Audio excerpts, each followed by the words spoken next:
Hello everyone, today we are going to learn basic Visual Studio Code, HTML, how to center text. So we have this home HTML, and as example I will type HTML, and the next I will create word in here. You can type Mufasu cat. Now I will save.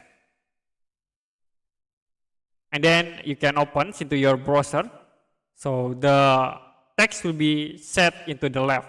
So if you want to set into the center point, you can add new text center. You can tap center. And then in here I will cut and paste after the text. Now you can save again, and we can loading, and the next you can see the text will be set into the center point. So that's it for a basic Visual Studio Code HTML, how to center text.